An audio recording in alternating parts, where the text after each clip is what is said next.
Okay, so sa video na ito ay tutuloy natin kung yung first part ng To Rescue a Sinner Like Me. So nakaraang video ay naturo ko sa inyo yung introduction, yung intro ng kanta. So this time, yung first and second verse naman yung ating i-breakdown section by section. Okay, so let's start. So, sa verse, so, ganun pa rin, walang kapo. Wala pa siyang K po. Ayan. O, ano pa rin siya? Key of C. Ngayon, yung unang gagawin natin is first fret, then hammer. Hammer sa third fret E string. First fret E string to third fret E string. So, sa akin, pinang-hammer ko is yung pinky. Tapos, next is C. Yan. Na may kasama pa rin na pinky.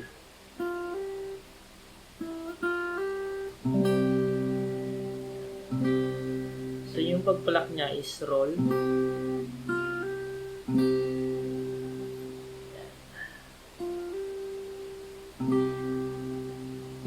Tapos open G string, tapos E string, third fret, then ulitin lang ulit,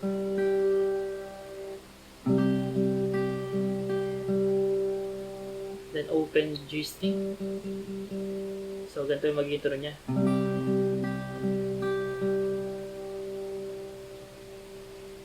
The next is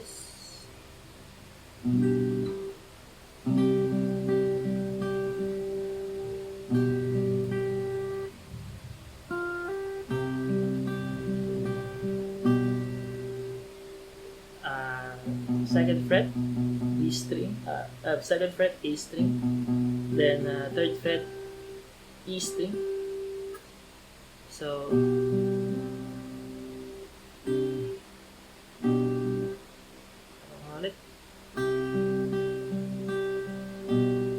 pluck nyo lang sabay. Tapos, open G string. Then, first fret. B string. So, ang tunog niya.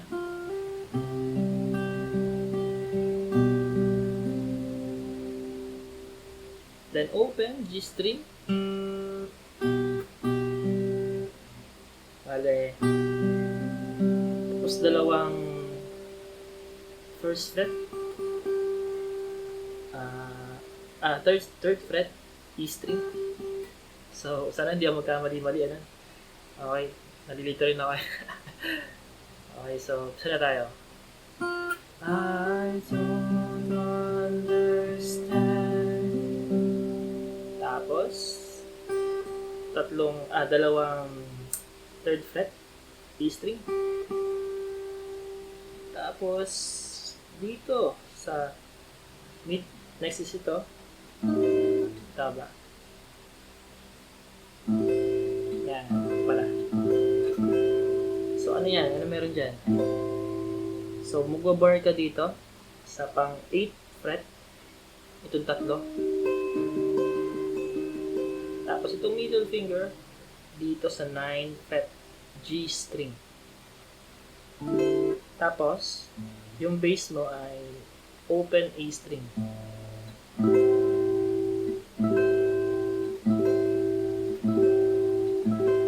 Okay, so paano siya?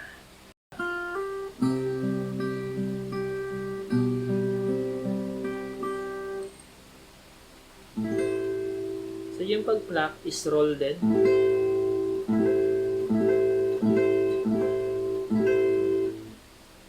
So after nyan, i-pluck nyo yung 9th fret G string, tapos yung B string. So una G string, tapos B string, tapos balik sa G string, tapos sabay na. So,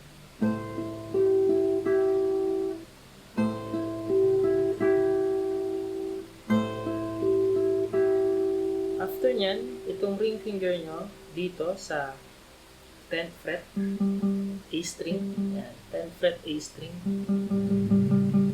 Tapos, ipa-block nyo yung itong B string tsaka yung A string. Bale.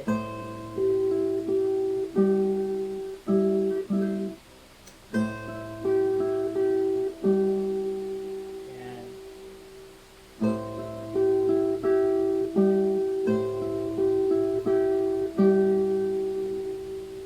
Okay. So, next ay so, from the start muna. Mabagal lang. Gagawin siya ng mabagal.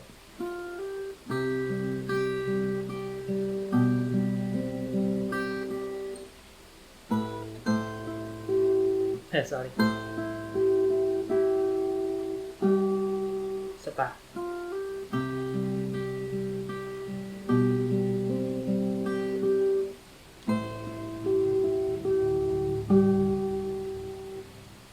Okay. So, next is, ano ba na?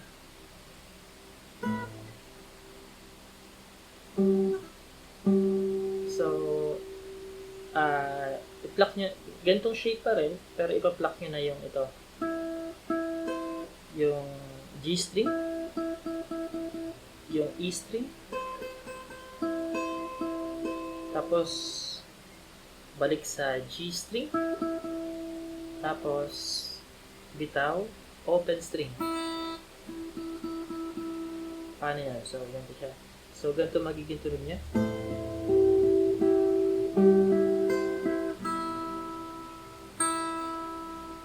Ayan. Tapos, after nyan, magbabar ka dito sa first fret. Dito, yan. Tapos, itong middle finger nandito sa G string, second fret. Pero ipa-pluck mo lang muna yung pwede na rin sabay yan. Yung E string, yung G string, yung B string, saka yung E string. Tapos G string,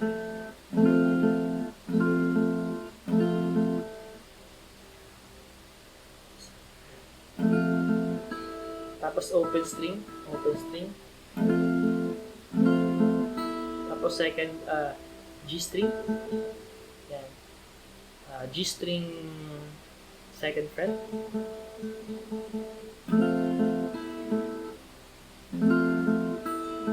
tapos ito first fret B string, idadagdag mo lang siya. Ayan, ganyan yung chord, tapos sabay. So, paano tunog niya?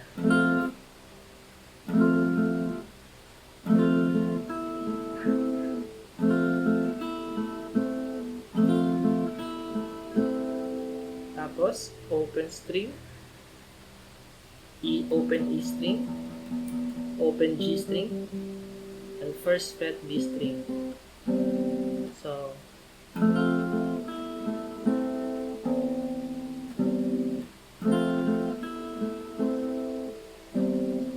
then open G string, then first fret B string, then open G string ulit. So, okay.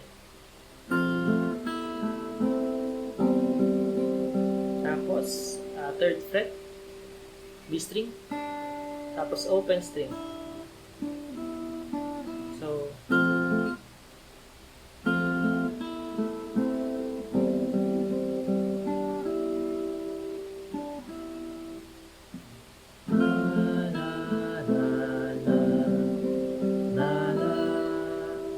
tapos bar, yung kanina, middle finger, G string, second fret. Tapos open D string. Tapos Pluck nyo yung G string. Tapos open string. Then balik sa G string, second fret. Tapos yung kanina ulit. Yan, ganyan yung shape. Yung ganyan na shape. So, paano yung tunog?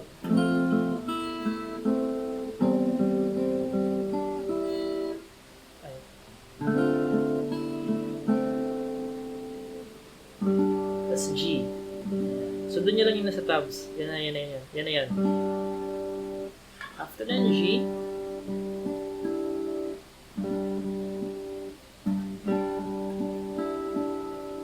Open string. Open G string. Third fret, B string. Open E string. Balik sa third fret, B string. So,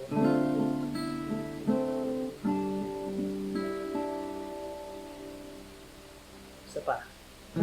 Ay, sorry.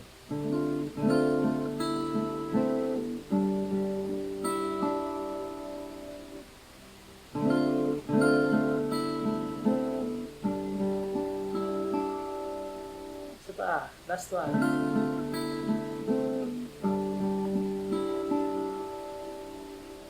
Okay. The next is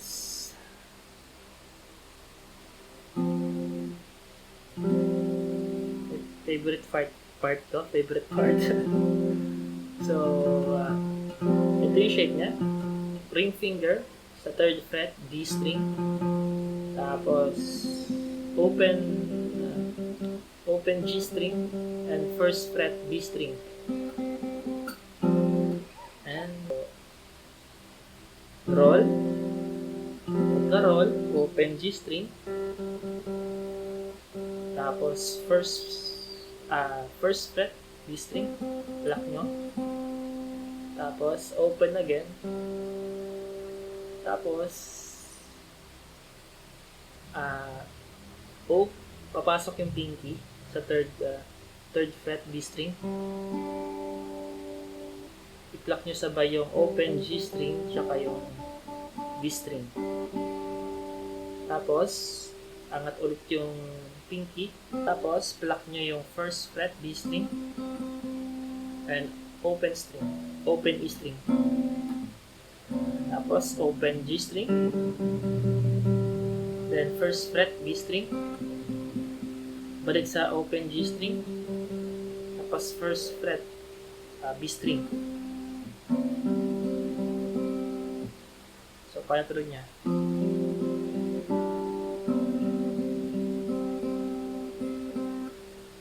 So, dalawang beses yung first fret B string.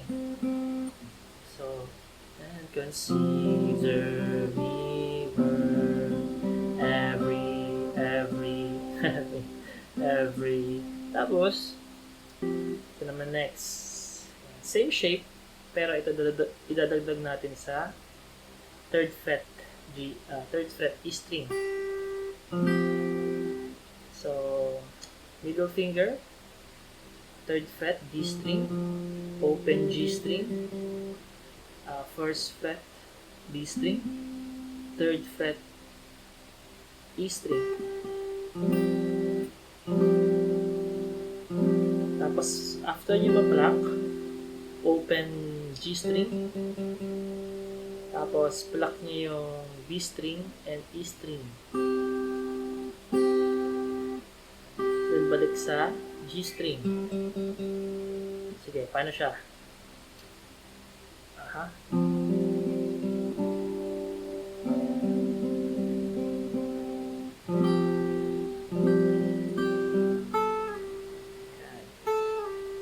So, ulit, para sa inyo.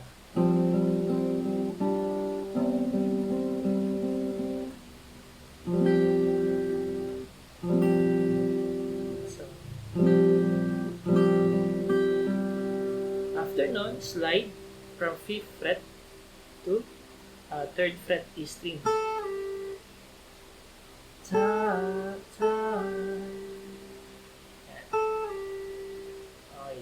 ulit. Ulit sa inyo. And consider me worth every minute of. Tapos, yan. Ito naman next shape. Open low E string. Tapos, first fret B string. And third fret E string.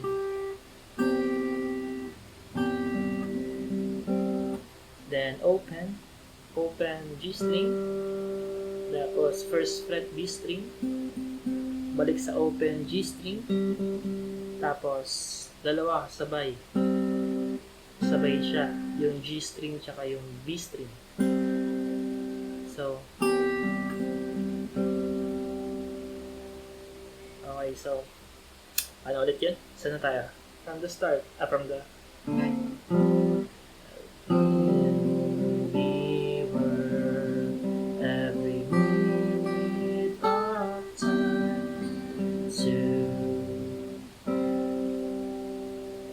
Tapos, next is open D string. Itong shape na naman. Second fret G string, first fret B string. Tapos, first fret B string. Dalawang beses. So, paano yan? To rescue.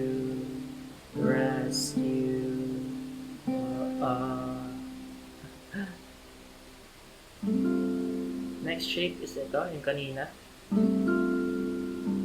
Sa intro natin. So, middle finger, third fret, E string.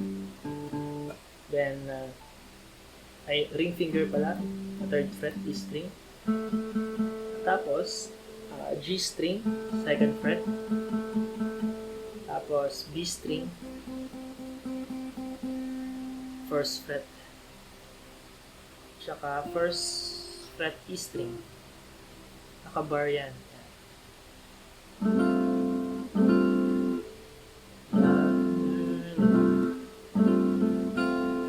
After neto, pluck mo yung G string. Tapos, open E string.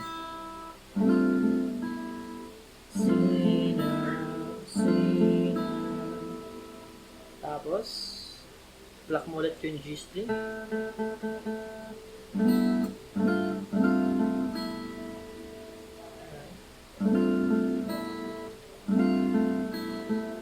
Tapos, itong shape na naman.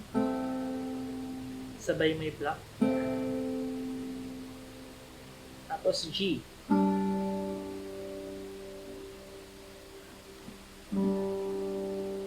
Okay.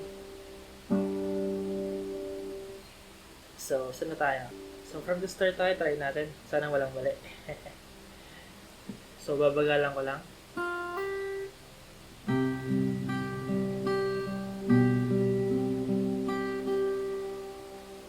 Tapos dito.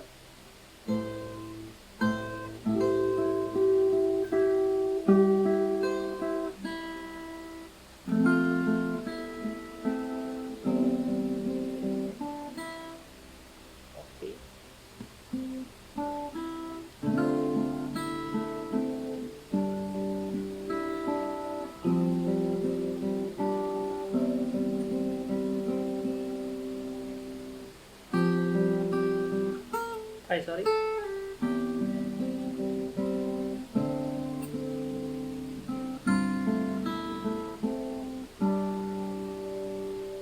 Yan. So, yun yung first verse. Ngayon, yung second verse, the same lang din naman, maliban lang sa ending. My mind is so limited. Same lang din naman. But this time, ang magiging ending niya is imbis na G, ang magiging ending niya ay C.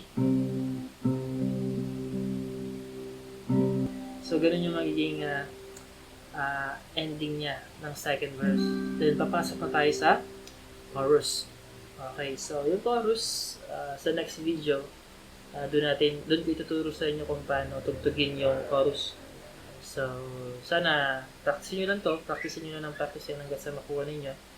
Then after nyan, proceed na tayo sa chorus sa next video. So, see you sa next video. Practice nyo lang para makuha ninyo.